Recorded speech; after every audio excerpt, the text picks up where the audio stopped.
Audit Committee to order. Are there any declarations of interest? Excuse me. I'd like to bring an apparent conflict of interest to the committee's attention. I don't know if this would be the appropriate time. Carry on. Okay. It's in regards to municipal contributions to the candidate selection campaign, specifically contributions from the clerk's office. Violation number 14 on the application is a very serious contravention in which a conflict of interest exists. A violation in which the clerk's office is culpable. Therefore, I'd like to request that the clerk, city clerk, and city employees remove themselves from these proceedings. I can't advise on that myself. I pass it over to. Which candidate is this in relation to? It's the person, actually both. There's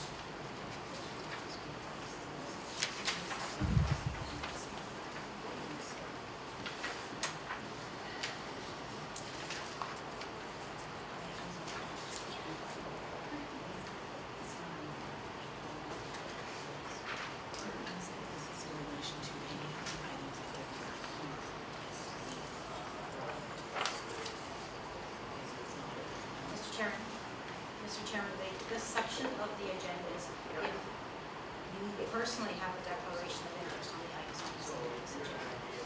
That's what this section is for. So if Ms. Saunders has a declaration herself, that's where she would do that. So it's recognized that Ms. Saunders has filed a declaration here and is on that. So. Mr. Chair, no, if Ms. Saunders. Okay. Mr. Chairman, this would be if the individual committee members had a conflict of any items on this agenda. This is where the portion of the agenda you would make that declaration, not for Ms. Saunders to actually make this particular declaration, this conflict that she's. so when would I raise this conflict?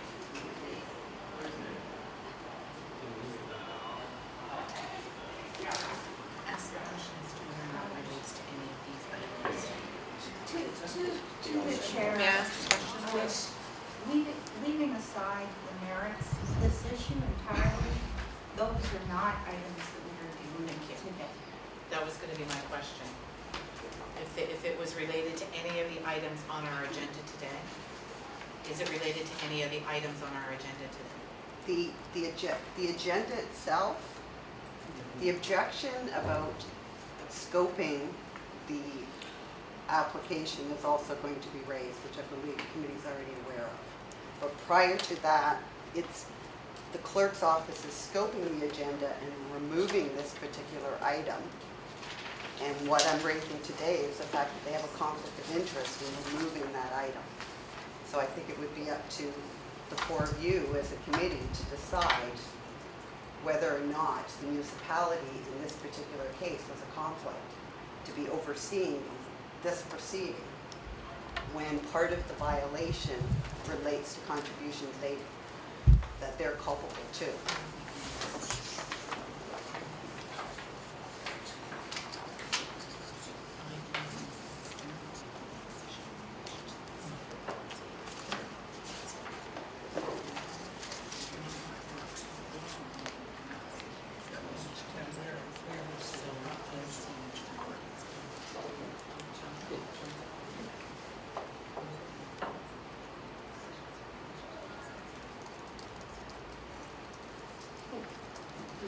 Okay, so we all, okay. In relation to Ms. Saunders, your comment, I am going to say, no, we are not going to remove them. The committee members are making the decision, not the clerk's office or the individuals within the clerk's office. The committee itself makes the decision, so there's no direct conflict there. Okay? Okay? Okay. Okay, we will now proceed. This election compliance audit committee hearing has been convened pursuant to section 81 of the Municipal Elections Act 1996 to consider the matter of compliance audit applications. The following order of business will apply at today's hearing. 1, we will begin with the applicant's submissions with respect to the items of the application listed in the hearing notice, followed by the candidate's submissions. Those who speak at today's hearings are reminded to please provide the clerk with your mailing address prior to leaving the room today. Following the submissions, committee members shall have the opportunity to speak to the matter, including asking questions of the applicant and/or committee or their agents. When the committee has asked its questions, the applicant and candidate or their agents will be asked to provide a brief summation. The committee, if it deems necessary, will ask the candidate to submit further documentation. Decisions will be sent to the applicant and the candidate and posted on the city's website. If anyone in attendance today would like to be notified via email of the committee's decision, please ensure you have provided the clerk's office with your contact information on the sign-in form located at the back of the room. The committee will now consider the matter of a compliance audit application submitted by Ms. Vivian Saunders respecting the supplementary reporting period January 1st, 2015 to June 30th, 2015 of the extended campaign period respecting items 7, 8, 9, 10, and 12 of the election campaign finances of Mr. Jason Farr, candidate for City Councillor, Ward 2. Ms. Saunders, or your agent, if you have one here as well, you are now invited to address the committee respecting supplementary reporting period January 1, 2015 to June 30, 2015 of the extended campaign period respecting items 7, 8, 9, 10, and 12 of the election campaign finances of Mr. Farr, candidate for City Councillor, Ward 2. Ms. Saunders, you may proceed. Prior to beginning on the agenda, this is the point that I was advised that I should be. Nobody showed me how to use this, okay? Yeah. Thank you. That one? Okay. Prior to beginning and going through the 5 items, I first would like to raise an objection regarding the scope of the application that I submitted. And it's regarding the email that I received from the clerk's office stating that at the beginning of this hearing I can voice my concern so that it's noted in the minutes as far as the scope and specific to that. Specific to that, as per the agenda has been revised to say that it's respecting the supplementary reporting period, when in actuality the application is in regards to the campaign finances of the extended campaign period. So the application says the extended campaign period. It says the whole period of time. As well, Section 81 of the Municipal Elections Act specifically states the application comes in 90 days after the latest of, and it's regarding campaign finances. The application before you has been submitted in accordance with that criteria. As well, on the second page of what I've just handed out, I've shown you an excerpt from an auditor's report, a forensic auditor, that with emphasis added regarding the request is for compliance audit under Section 81 of the MEA in relation to the campaign finances of. The applicant identified the following issues regarding the supplementary filing.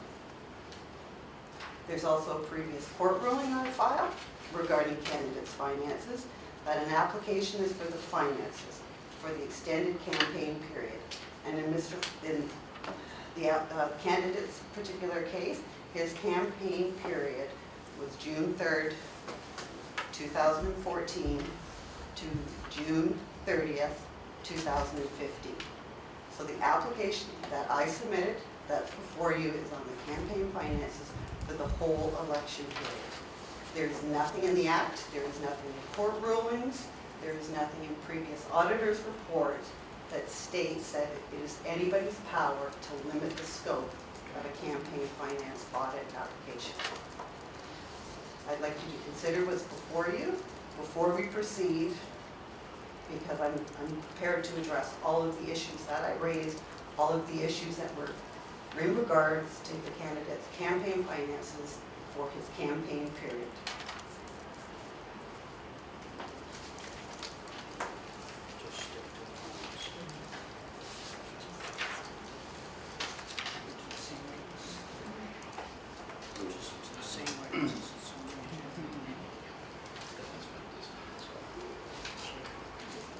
Committee consensus is that we will proceed according to the agenda as it is set. The set items will be discussed only. So you may proceed. And the reasons for that, please, for the record? As Pardon? it relates to a regulation, the act, the reasons for that. For the record, please. Yes. Yeah, we have set the agenda. We are here to discuss the particular items as listed, and that is what we're going to adhere to for this particular meeting.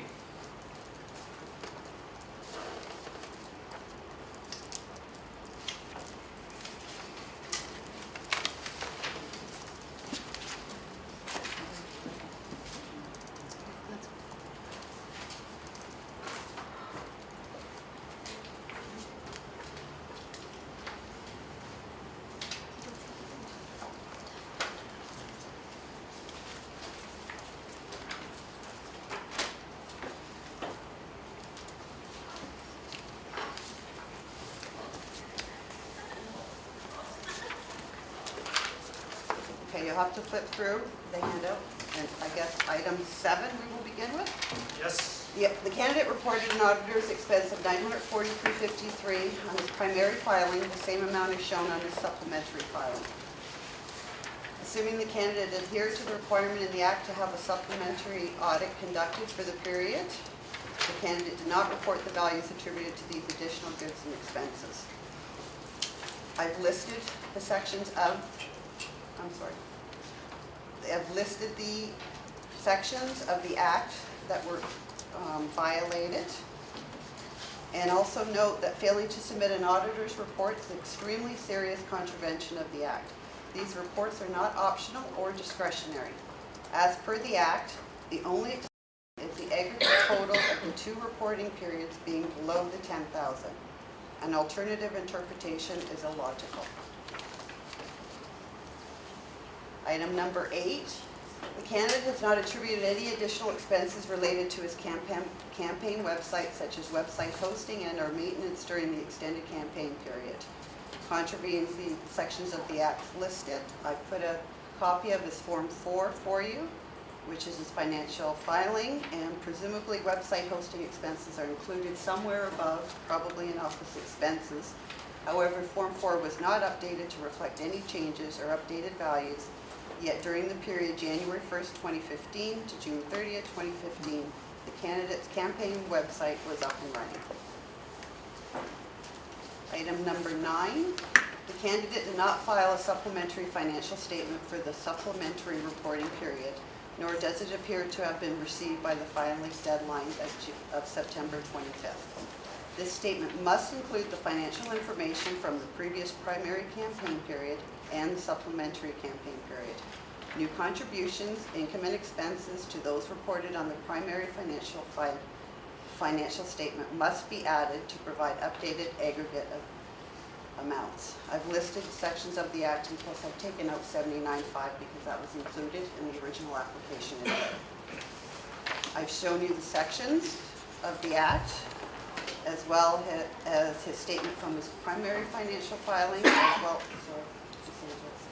as well as the candidate's supplementary filing statement. And I believe that it's unrealistic that there were no additional expenses, such as bank charges, during the extended 6-month campaign period. Bank accounts are to remain open during the campaign period and is to be closed once the campaign ends.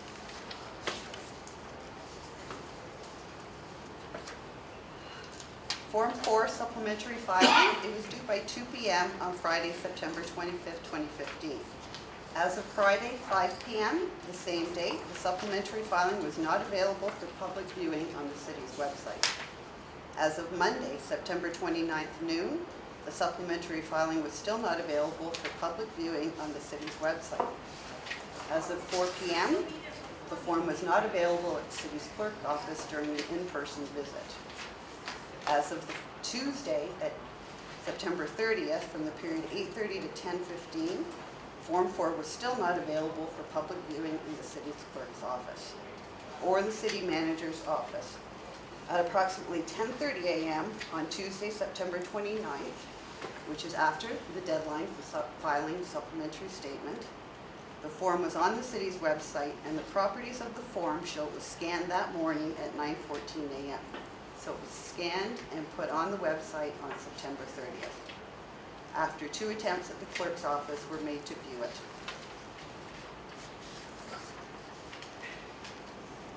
Item number 10, the candidate has abused the purpose of campaign extensions. Item number 10. 10. Item number 10 is not part of the agenda, I don't Yeah, believe. it is. Yes. Yes. Or- Sorry, okay, carry on. Thank you. I'm just looking at. The candidate has abused the purpose of a campaign extension. No additional campaign contributions were reported during the period December 31st, 2014 to June 30th, 2015, nor were efforts made to solicit contributions during this period. Candidate has complied with section 68(4), however, the intent of campaign extensions is to reduce the deficit. Candidate has contravened the spirit and intent of the Act. As per the Municipal Elections Guide, extending your campaign period means you can extend your campaign in order to do some additional fundraising. Number 12, the candidate has campaigned and is campaigning outside of the legally defined campaign period. The candidate's extended campaign period was June 10th, 2014 to June 30th, 2015. Post-campaign period www.jasonfarr.ca is currently up and running. This contravenes section 72, 76, 76, 2. I've listed the sections in the MEA. I've provided you with a snippet of his website from December 21st, 2015, but as of now, the campaign website's been removed. Most of the items you were allowing me to speak to.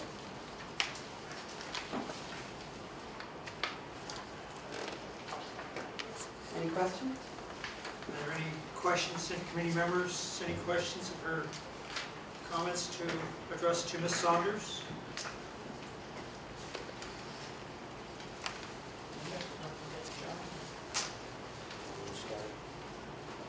Mr. Farr, Councillor Farr, would you like to take the floor, please? Thank you, and thank you for the opportunity.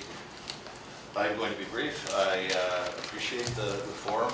This is what democracy is all about. I will begin by simply stating I applied for an extension, which is very correct, as I had a deficit, which is also correct. This is in accordance with the Municipal Elections Act. As you all know, I found my schedule shortly thereafter was not going to permit me to address this deficit. This is Ward 2, this is downtown, and growing priorities led me to quickly conclude that this wasn't going to be addressed. So for each item, I have a brief response. I have, on item 7, my response is simply that nothing has changed from the original auditor's report. Hence, the initial auditor's report was filed September 24th, 2015. There was nothing to report, no additional values attributed to committee with regards to goods or expenses.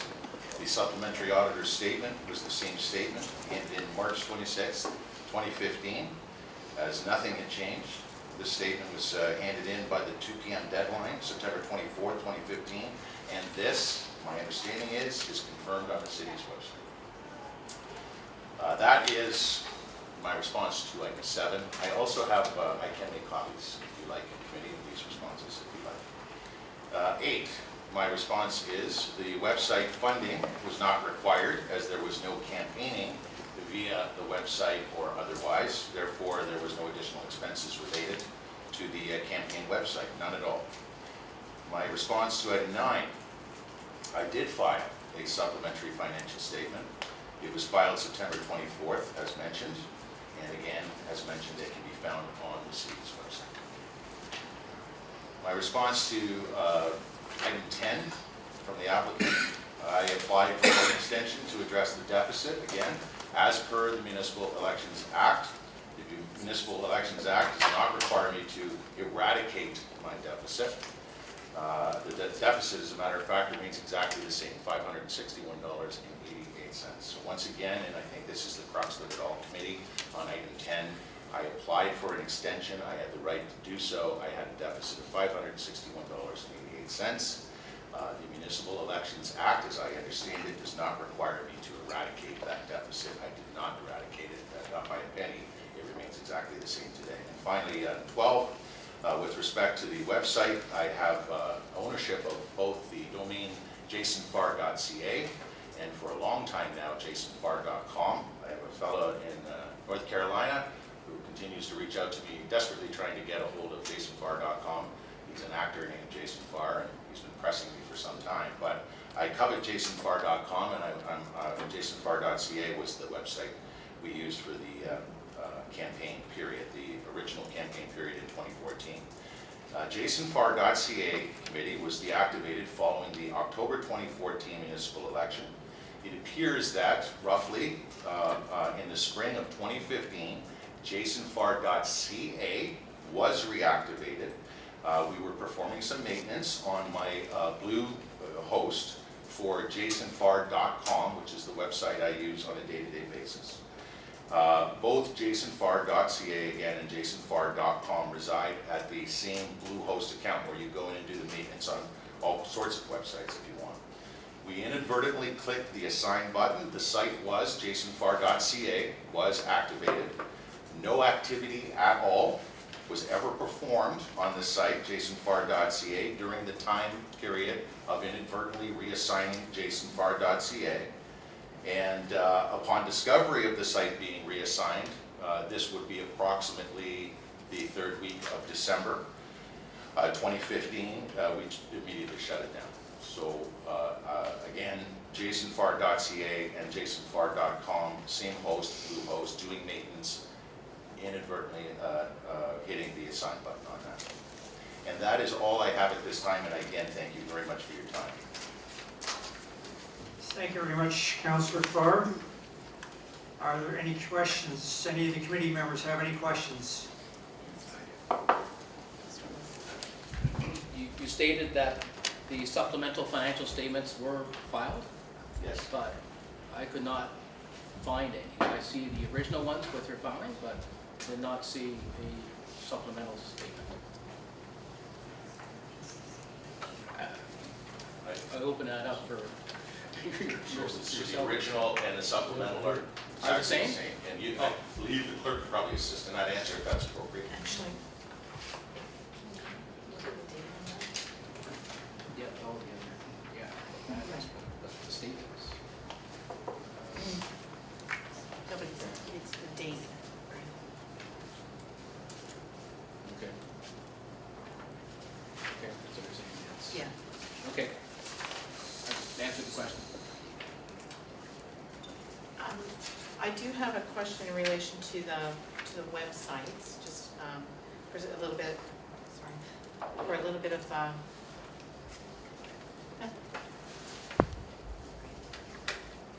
thanks.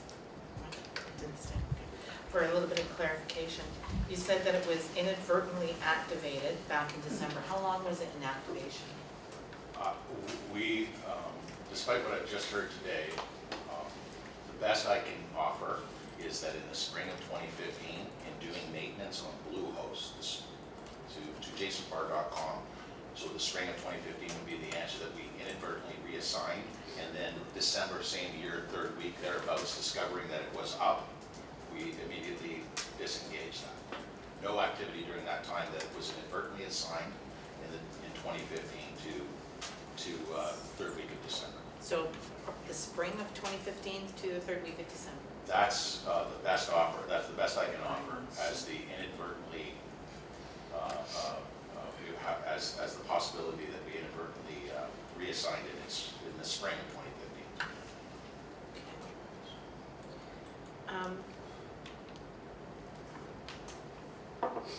Your websites, when were they paid for? JasonFarr.com would have been over, probably a little over a decade ago, JasonFarr.com was paid for. I would have to appeal to the committee's good nature and either offer a guesstimate on Farr.ca, or I can give you the approximate date if you give me time. I don't have anything other than that to offer on JasonFarr. Much later than JasonFarr.com. In fact, I would, if I can offer a guesstimate, it would be a year and a half maybe. Are there yearly charges for these websites? Or hosting fees? Hosting fees? Sorry, are there hosting fees? No, I don't pay any hosting fees for any of any JasonFarr.com or JasonFarr. Wait a minute. During the election, yes, I actually have a receipt for web hosting and web design for JasonFarr.ca. I did have a fee, and you can see that. I can pass this to. You can see that in the auditor's report as well. That was for the campaign period.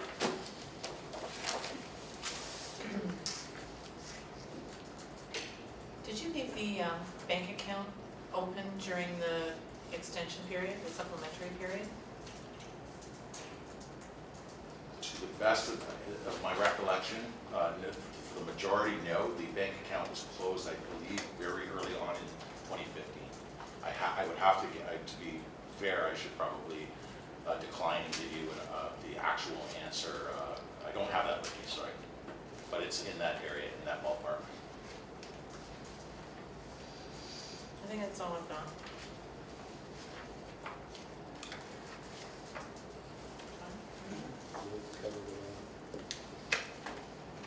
That's it, Ross. Ms. Saunders, do you have anything further to add as a brief summation? No, thank you. Mr. Farr, Jason Farr, Councillor, do you have anything further, summation, anything like that? No? Thank you. Having had the opportunity to pose questions of the candidate and the applicant, the decision of the committee will retire to deliberate. The deliberative decisions of the committee will be made at a later date, and decision will be posted on the city's website. I don't believe there's any additional information requested here, so we will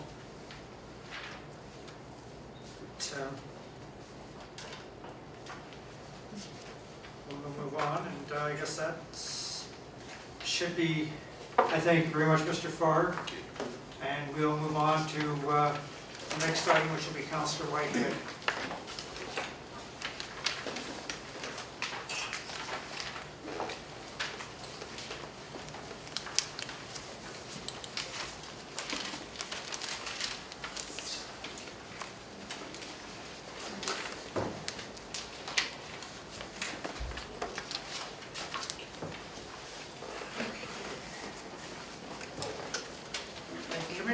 Now consider the matter of a compliance audit application submitted by Ms. Vivian Saunders respecting the supplementary reporting period January 1st, 2015 to June 30th, 2015 at the extended campaign period respecting items 11, 12, 13, 14, and 19 of the election campaign finances of Mr. Terry Whitehead, candidate for City Councillor, Ward 8.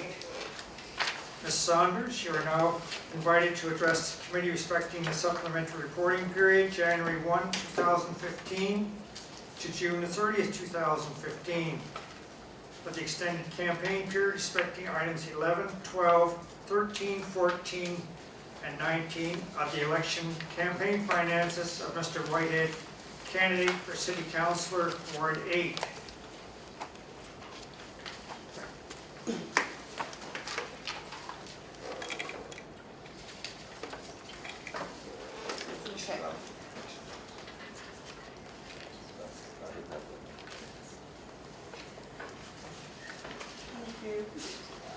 Okay, number 11.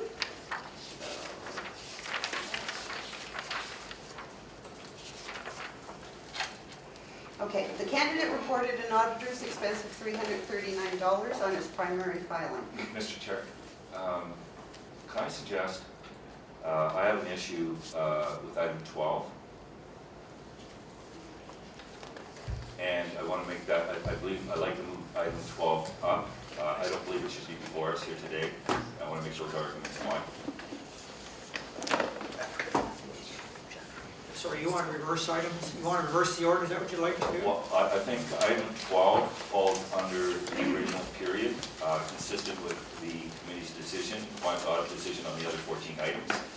I want to be able to, before we get to the actual items that I believe are relative to the extension period, I believe 12 falls out of that. So I want to at least put on record my submission and why item 12 should not be considered here today.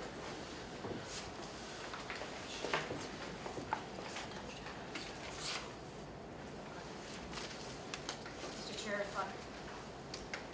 Mr. Chair, Mr. Whitehead will be able to make that argument when he makes his submission at that time.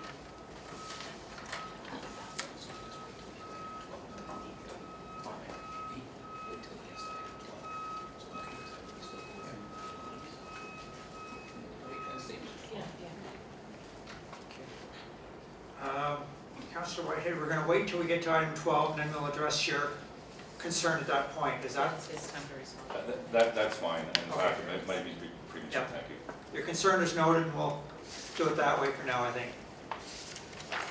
Ms. Saunders? Okay, so we're on item 11, regarding the auditor's expense. Item 11, regarding the auditor's expense of $339 on primary filing.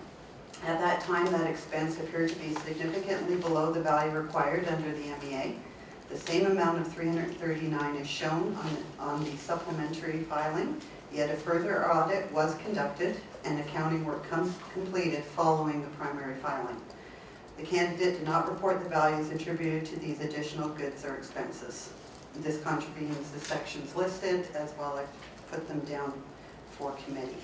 As well, I've done a snippet of the primary filing showing the accounting expenses $339, as well as the $339 showing on the supplementary filing. The second page will show you that the supplementary audit work was completed for the December 2014 to June 2015 on September 10th, 2015, as signed and indicated on the supplementary filing auditor's report. As well, there's just a snippet, an excerpt of the independent auditor's report, which is dated September 10th, 2015. Regarding item 12, the candidate used previous sign inventory and incorrectly attributed current market value, an estimated value based on the age and quality of the sign, as per the letter dated June 9th, 2015 from the candidate's auditor. The MEA is quite clear and has provided valid reasons as to why inventory from a previous campaign must be based on replacement value. As per candidate's auditor, the total sign inventory on hand at the end of the previous campaign was in the amount of $700. The candidate has only declared $200. This contravenes the sections listed, as well as I've provided committee with the specific sections. A snippet from the filing of the Part 3 inventory showing signs at $200. Please also note that there's no values for stakes, which accompany most signs, but not all, that may have been from a previous campaign and used in this campaign. Small signs tend to have wire stands already attached, and some signs get attached to fences. However, stakes usually do accommodate inventory for signs. The auditor's statement regarding the sign inventory from July 9th, 2015, quite specifically stated there were sign inventory on hand at the end of the 2010 campaign with a value of $700. However, the inventory declared in the 2010 showed $0, and the value assigned to that in the 2014 filing has indicated $200. Item number 13, the candidate has campaigned and is campaigning outside of the legally defined campaign period. Candidate's extended campaign period was June 10th, 2014 to June 30th, 2015. Post-campaign period, the campaign website is currently still up and running, and there's a YouTube campaign video also searchable and running. This contravenes section 72, 76.1, 76.2. I've listed again the sections of the specific sections in the MEA. I've provided committee with a sample page of the donations from the website as of December 15th, 2015, which is after the June 30th closing of the extended campaign. As of January 5th, I did do another search, and the campaign website is now down. This next page is a cutout of the YouTube video link that was from the campaign website, which was still running as of December 15th, as well as a current date. If you can still do a search, Terry Whitehead campaign on YouTube, and see the campaign video. Item number 14, the candidate has not attributed any additional values for website hosting since the primary filing. The value of $700 in-kind contribution has remained the same, although there were 6+ months elapsed with the website running during the extended campaign period, as well as an additional 6 months outside of the campaign period. And I've shown committee just cutouts from both the primary and the supplementary filing. And then item 19.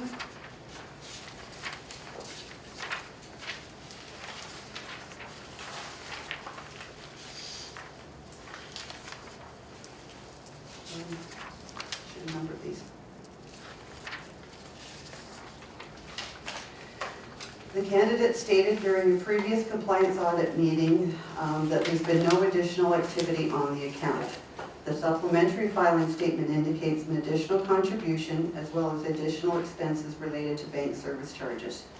Based on the candidate's own admission after June 30th, it appears the additional contribution declared was not made to the campaign bank account and was a contribution that was accepted outside of the extended campaign period.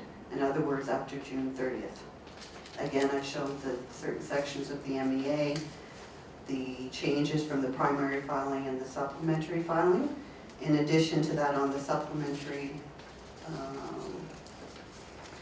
and at the very bottom I did an excerpt from the Lancaster case, which I believe that committee is familiar with, about it would be unwise to dismiss Form 4 as bureaucratic fodder, undeserving of careful attention. The importance of the requirement to file proper Form 4 is apparent from the penalty provisions of the Act. That concludes my presentation. Thank you. Thank you, Ms. Saunders. Councillor White, do you care to contribute, please? I'd love to. I'd love to. I guess the first thing I want to talk about is that after when I made my original filing and I asked for my extension, and the first compliance audit request was made by Ms. Saunders, I put a submission in that was premature because my election period was not completed. I was told that there are court rulings and that she was entitled to make that filing, but any subsequent filing would be reserved solely to the activity of the extension period of the campaign. Nothing materially has changed from the original compliance audit period. So, so I want to make sure that that consistent with your decision on the 14 items, that item 12 on the signs falls in that category. The sign issue was dealt with during that compliance audit. It fell in that period of that compliance audit. It's not inconsistent with the decisions on the other 14 items that you've made a decision on. So I would submit to you my first submission on the sign issue on number 12. It should not be before us today. And if you allow it, then you erode, in my humble opinion, legally, your position on the other 14. Because you can't say if these 14 are not going to be addressed today, but this one is, and yet this one, being the signs, falls in the exact same category. So in my supplementary filing, it only dealt with the closure of the account and the picking up of the debt. That's all the supplementary filing dealt with, had nothing to do with signs. So I want to put that as my submission on 12. I do have an explanation on 12, a second submission, just in case the first submission you don't agree with, just so that it's covered off. But I want to make sure that I want to put and highlight, put a lot of stress on, that I believe that it would actually erode your original position on the 14 if you allow a decision on number 12 today. So that's understood. In fact, when I met with the clerks, they had indicated to me that I couldn't change anything materially on my original filing.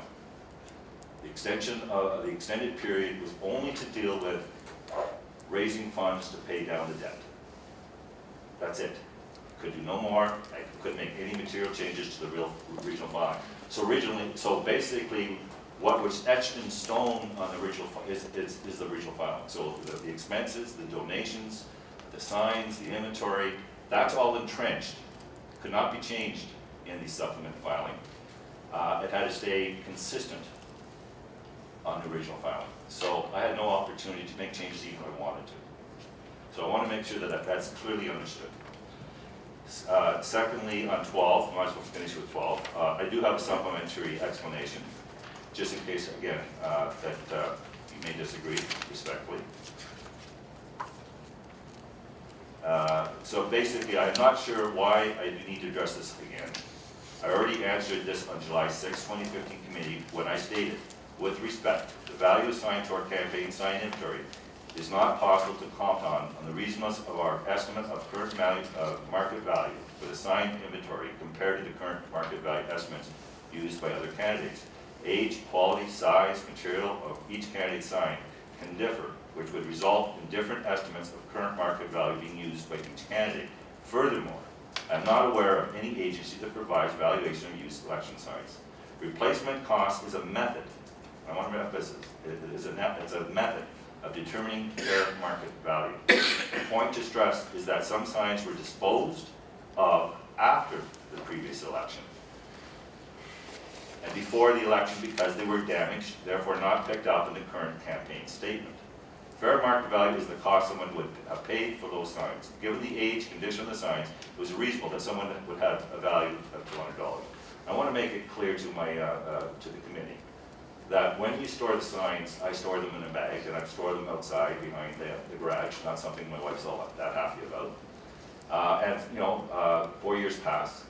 Those signs, by the way, were used, and I believe, and I don't have the information here, neither has Ms. Saunders filed it in regards to my preliminary filing of the $700 value. So I'm not even sure I agree with that number because it's not before me. But I can tell you that that would be filed at the beginning of the campaign. And that would be signs used for those 4 years, stored for 4 years, and then brought out for the last campaign period.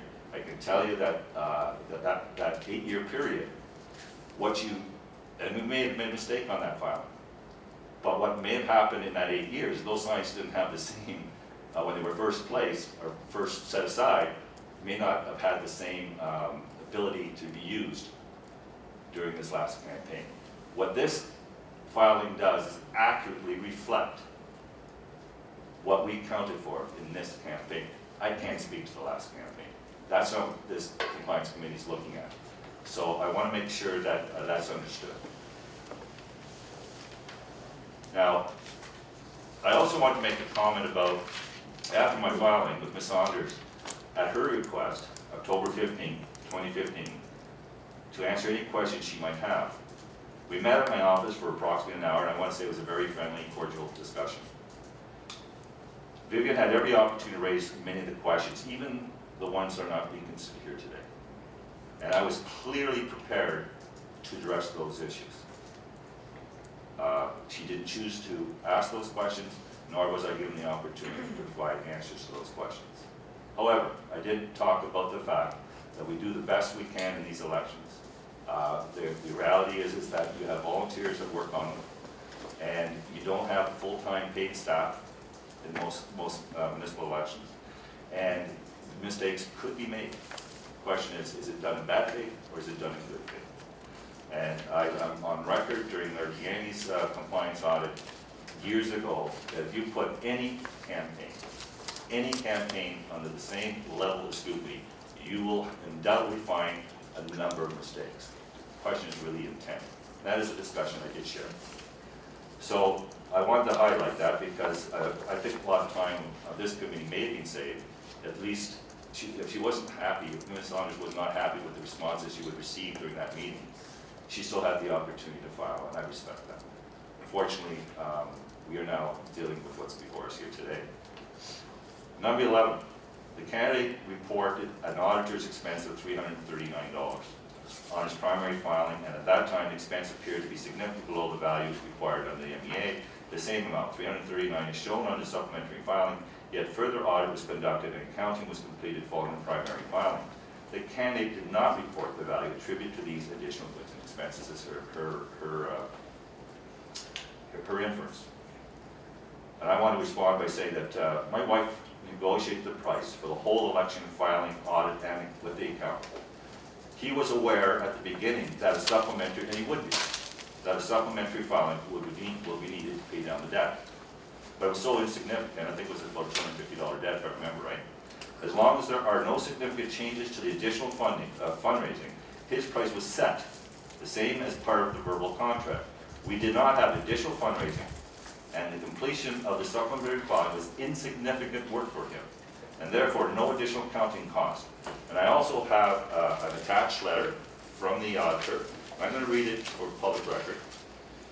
And it's from Sean Riley, CPA, CA, Gilmore Company, dated January 12, 2016. Dear Terry, we are writing in response to your request for an explanation regarding the fees we charge the audit of your 2014 Form 4 financial statement auditor's report. Our fee was negotiated with Joanna Joanna is my wife, who was the CEO. Our fee was negotiated with Joanna prior to the start of our audit. As you are aware, we have worked extensively with Joanna on other audit engagements, as she is employed as the internal accountant for other clients of our firm. We based our fee on our past experience with Joanna and Joanna's knowledge of bookkeeping and documentation skills. Joanna informed us that she had prepared the Form 4 financial statement, assembled and combined with copies of all election campaign bank statements, expense receipts, donations, receipts, and letters from donors confirming compliance with the Municipal Elections Campaign Act, and also provided all the transactions electronically in QuickBooks accounting software, which was easily accessible to us. Based on the above information and Joanna's meticulous records, we were able to significantly reduce the time required by our staff to complete the audit. Therefore, our fee quoted was $300 plus HST. So that's my response to item 11. And I will be handing this forward. The reason I haven't handed it beforehand because I wasn't sure how we were going to address item 12, but supplementary, I will have this in everybody's hands. Unless you want it now, it's up to you. So,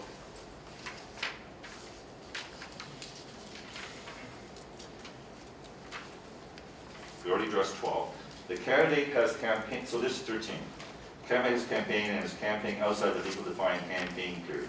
Candidate's extended campaign period was June 10, 2014 to June 30, 2015, post-campaign period. Campaign website, www.terrywhite.com, is currently still up and running, and YouTube campaign video is also still searchable and running. So I want to make it clear to the committee that in the last number of elections, with the exception of this particular election, I only had one, I own both domains, but I only used one domain. So my city website, with the domain I own, I would flip the city website down and put my campaign site up under terrywhitehead.ca. I've done that for every election, with the exception of this past election. We end up implementing the campaign website on terrywhitehead.com. So what's a little different, and the reason I'm telling you is to give you some context. A campaign is a series of actions or events that are meant to achieve a particular result. The goal of political campaign is to put a candidate into office. I can assure you that I did not campaign after the municipal election, nor did I hold any fundraising events. I instructed the provider of www.terrywhitehead.com to shut it down after the election, right after the election. Attached is an explanation letter from the CTO of the company that has hosted my website. This is company 6279490 Canada Inc. that hosted the site. And the letter's from the Chief Technology Officer, Manjoy Verde, and it reads as such. Mr. White, I've looked into your inquiry, because obviously I want to make it clear, I wasn't aware that the site was still up. I want to make it clear that because of the practices of flipping, it wouldn't have been up because it was terrywhitehead.ca. So just give the context so that you can understand good faith mistakes could be made. I mean, should I have checked to see if the site was still up? Well, my explanation to you is that it was always the flipping of Terry White CA city campaign. This time we didn't do that. We had separate, so it was different than what I've done in a number of election years. So the letter reads, I have looked at your inquiry regarding your election website, terrywhite.com. My records indicate the website was supposed to be live only during the 2014 municipal election period. After my investigation, I found out that we accidentally missed shutting it down as per your instructions. It is now shut down. I apologize for any inconvenience this might have caused you. I want to emphasize, I also want to confirm that there was no additional charges for our mistake. So I did what I gave the instructions, I told them to shut it down, and if I made any mistake at all, that would have been not to check to see if it was shut down, and I think I provided an explanation because the last number of years, I never had to do that because it was the same domain and it would flip right back to my city site. So when my city site is up, mentally I would think the other one's automatically shut down. But having said that, I did instruct it. It was supposed to be shut down. There are no further charges to that piece.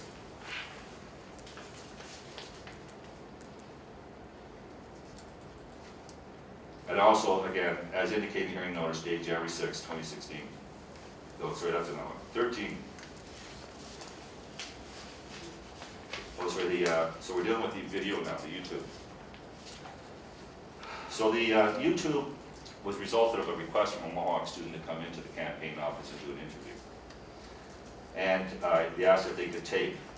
We asked, so the Mohawk student requested an interview. We granted her request. She came to the campaign office, asked a couple of questions, and requested she could videotape my response. The interview subject was, what did the council accomplish during the last 4 years? In this interview, I never asked for support, votes, or identify an election date. My campaign asked that we could post it to YouTube because it was a public record piece, and we thought it would be a good piece for people to go to, just like we do with Cable 14 debates or other comments I've made during the course of being a councillor for the city of Hamilton. And the interview subject was, okay, in this interview, I never asked support, votes, or identify an election date. My campaign asked if we could post it to YouTube. The request was granted. The analytics show that total viewing of that YouTube was 31. Majority of it was probably during the campaign period. Actually, it's noted October 14th is when it peaked, 2014.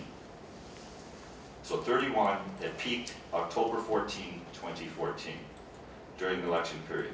There's been no election cost. I want to again emphasize this. There was no election cost associated to the YouTube video. And as you know, I don't think the Election Act, and that's why there need to be changes, really is dealing with new technologies and new formats. And so whether it's Twitter or YouTube or those kinds of things that once they're out there, they're very difficult to shut down.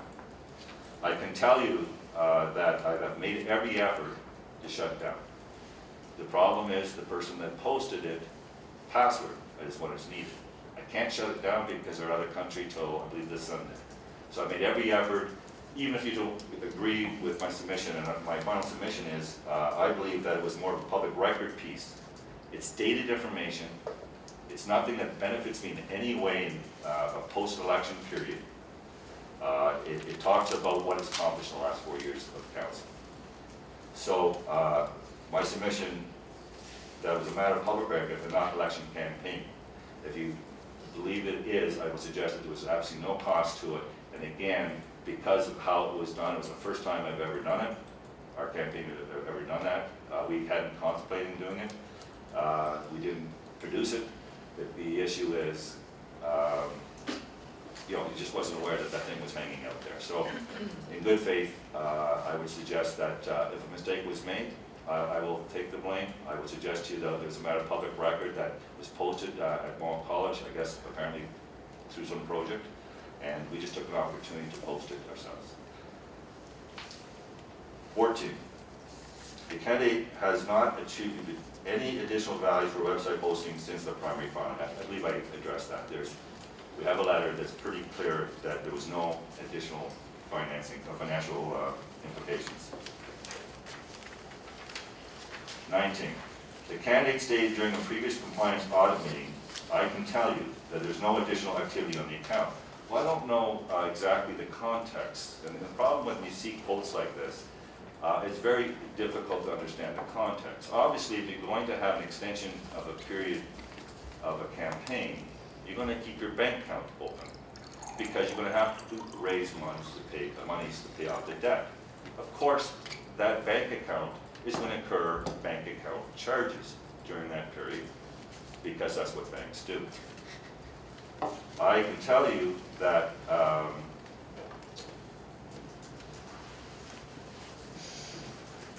that the supplementary filing statement indicates additional contribution as well as additional expenses related to the bank services charge based on the candidate's own admission of June 30th.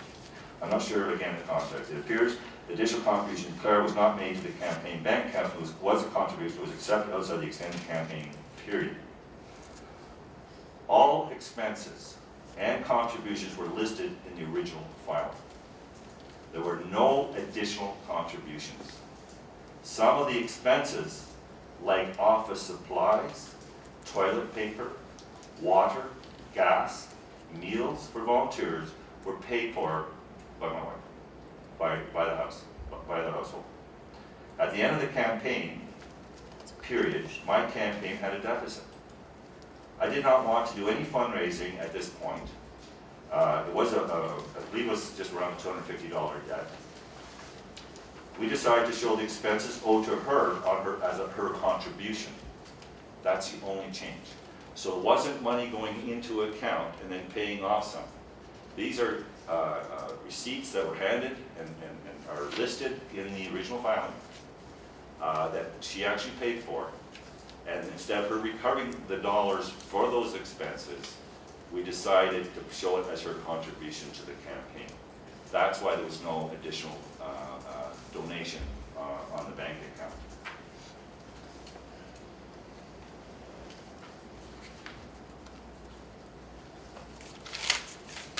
So those are my comments for now, and I'll save my closing statements for my next opportunity. Thank you very much, Councillor Whitehead. I will turn to the members of the committee here. Do we have any questions for Councillor Whitehead? I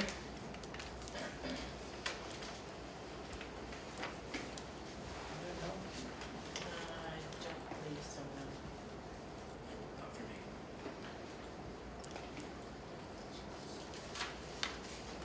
No, I'm good. Okay, the committee has no questions at this time. Ms. Saunders, do you have anything further in a summation to add? Just a brief statement regarding the candidate's previous application. I totally concur with Councillor Whitehead that it was premature and it should have been denied on that basis alone back in July, last time we met. At the time of the filing, the previous application, I was unaware that the candidate had extended his campaign period. And then at the time of the committee meeting, I was unaware of the specifics of actually what that meant under the regulation. But section 81.3 provided the committee at that particular time in its screening function the ability to deny that previous application. Currently, under the MEA, a candidate supplementary filing date, once extended, an elector has 90 days after the latest of that filing date, that supplementary filing date to file. And section 878.3 of the Municipal Act clearly states that that financial statement is to be updated to reflect changes to the candidate's election campaign finances. It is supposed to encompass all of the changes. So any particular advice or direction the candidate has received from somebody within the municipality is clearly in direct conflict to actually what the Act states. So in summary, I just want to say that in total, there has been, in my perception, approximately 125 violations under the Act by the candidate. And I'll leave that with you to decide how to handle the application. Thank you. Councillor Whitehead, do you have any further summations to make, sir? Yeah, yes I do. First of all, to say that there was 125 things that weren't in compliance is actually insulting. We did everything we can to be in compliance. I think the board has already made a decision on a number of those in the previous run on the original filing. So to leave that hanging, I just can't leave it hanging. It's absolutely insulting that they say that there's 125 violations. There's no finding of that, and I want to make sure that is part of the public record. Secondly, Mr. Chair, it's not my fault that Ms. Saunders decided to and didn't look into the audit, extended audit period. It's clearly spelled out in the MEA, as she's so well and astute to. It's pretty clear that I filed it in the time frame that was designed or determined through the MEA. There's no challenge of that. She had every opportunity to understand that it was filed. She's indicated that she didn't. And I appreciate that. This is an example of what takes place during campaigns. I just want to emphasize that. And clearly the Act wasn't set up, was never set up that you can have two kicks at the can. So when we talk about fairness, when you can go after councillors in a compliance audit filed in the project in the March period, and then bring them up before this respectful committee, and then say, oops, geez, I didn't have to file it. I could have waited till he finished his campaign. I mean, it's the kettle calling the pot black. I mean, the reality is that this is what this is all being about. And now I'm identifying mistakes that have been made by the person filing. It's not my mistake, it was her mistake. She decided to file it then. I did put a submission that it shouldn't be, it was premature. It was accepted. She had her shot at the can on those original issues. She took that a shot. In fact, I want to say even further, she took it to an appeal. And when she brought it to the appeal, she brought it a day late. And then, when it was a day late, it was determined and thrown out because she didn't provide the appropriate notice. And I say that respectfully. It's nothing against Ms. Saunders. My point is, errors could be made by people that don't do this on a daily basis, whether it's a campaign or whether the actions that have taken place. Mistakes will and can be made. The purpose of this compliance on the spirit of the MEA is to ensure that there is no one defrauding or taking advantage with intent. Nowhere in any of the filings to date has she been able to show that. And here I am before you again today. It is frustrating. It's frustrating for the family. It's frustrating to my kids that have to answer the questions in the schoolyard. And it's also frustrating, Madam Chair, that Mr. Chair, that I normally on Fridays spend my time in my ward visiting my constituents. That's what I was elected to do. But I can't do that today because I'm before you. So it is taking time away from what I was elected to do. I want to close with my final statement.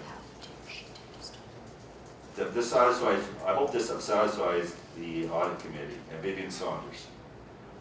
I hope I can close this chapter of this ordeal. It's difficult and daunting enough to run the office without having to deal with pedantic objections, which our residents are entitled to raise, respectfully. I hope to be able now to concentrate on my work and put my mind into what I was elected to do, and that is to serve the people of Ward 8 and people of the City of Hamilton. That's my conclusion. Thank you. Thank you very much, Mr. Whitehead. The committee will now retire, I guess, having had the opportunity to pose questions of the candidate and the application person. Decision of the committee will deliberate, and decision of the committee will be made at a later date, and a decision posted on the city's website. I do not believe there's any further information required, so it'll just be, we'll deliberate, and the decision will be posted at a later date. Thank you very much, everybody, for your time and effort.